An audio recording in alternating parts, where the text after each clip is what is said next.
What's going on, everyone? So, Queen and Slim is now in theaters and is the latest film about a couple's first date that takes an unexpected turn when a police officer pulls them over.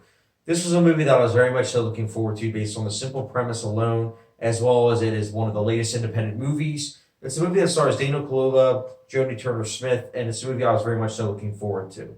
The acting is top notch. I think first and foremost, I want to throw it right out there because I really like the nuanced touches that the actors gave in terms of these lead performances. But not only that, I think it also led into the romance. I think the romance in the movie was very effective. I liked how they took its time with it. Very much so a slow burn in that aspect, but I liked how their relationship changed so much from scene one to the final scene. Really effective stuff. Filmmaking, I think, is also really good.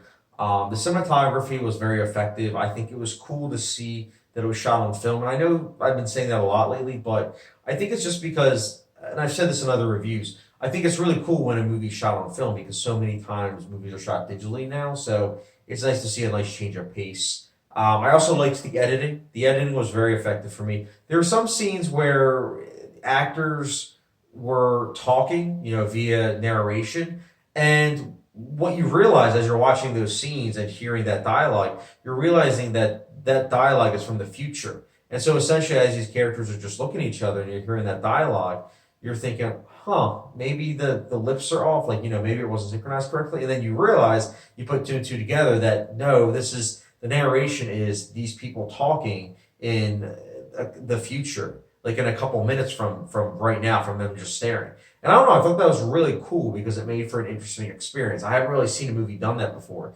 Like, yeah, Terrence Malick does it, but he does it for an entire movie. He doesn't do it where it's like for a minute or two, someone talking with another person via narration, and then all of a sudden the scene ends, and you're like, wait, what? And then you're like, oh, that was them talking a couple minutes from the future. I don't know. I thought that was really effective for me personally. I also like the soundtrack mixed in with the score. I think the combination of the two were really effective, especially at garnering drama. Really worked a lot. And I also really dug the sound design. It was simple, but it was done in a way that really felt organic with what the movie was going for. The dialogue was, for the most part, pretty well done. And I did think that there were some thrilling scenes that were effective. Now, I'm praising the movie a lot. I like this movie, I want to say it first and foremost, but I did have some issues with the movie, and I want to address it right now. So, first and foremost, I think that this movie suffers from some plot conveniences. There are some scenes I'm able to bypass because it's like, okay, humans, they do stupid decisions sometimes. It's because we're human. Makes sense. But then there are other decisions that are done via humans where it doesn't feel like, oh, it's human error. It makes sense. There are certain scenes that feel manufactured to where it's like, oh, it's to get characters from point A to B in a way that doesn't feel natural. And those are the scenes I didn't like. And I don't want to pinpoint any scenes because if you haven't seen the movie and you're watching this review, not wanting spoilers, not going to spoil it, but if you watch the movie, you'll know what I'm talking about. There are some plot conveniences that really didn't work for me personally.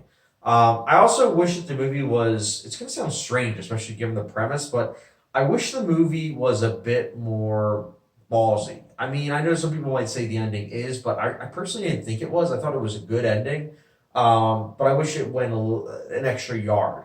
What it did do, though, with the ending is that it had like three endings. I think it could have cut out one or two of those instances and it would have flowed better, in my opinion. It would have been more tight with that ending. But nonetheless, guys, I just want to say those are nitpicks aside. I think it's a very timely movie that I think the themes are very important. I understand some people don't want, politics involved with films, but at the end of the day, if you just want pure entertainment, yeah, I wouldn't watch this movie. But if you're looking for a movie that will make you think while watching a movie and that a movie you can watch with friends and talk about afterwards, then this is a good movie to watch. Queen and Slim, it's an effective movie. It's well done. Flaws aside, I would definitely recommend Queen and Slim, and that's why I personally am going to give it a 4 out of 5 star rating, which, for those like hot sauce rating, gets the good old Louisiana Pure Crystal hot sauce. That's right, everyone. It's a good movie. Would definitely recommend. Now, guys, Queen and Slim, I gave you my quick thoughts. Again, tried to avoid spoilers. Let me know your thoughts in the comment section below on Queen and Slim. And what's your favorite timely movie? Let me know your thoughts in the comment section down below. And as always, don't forget the subscription, notification bell, and I'll catch you guys later.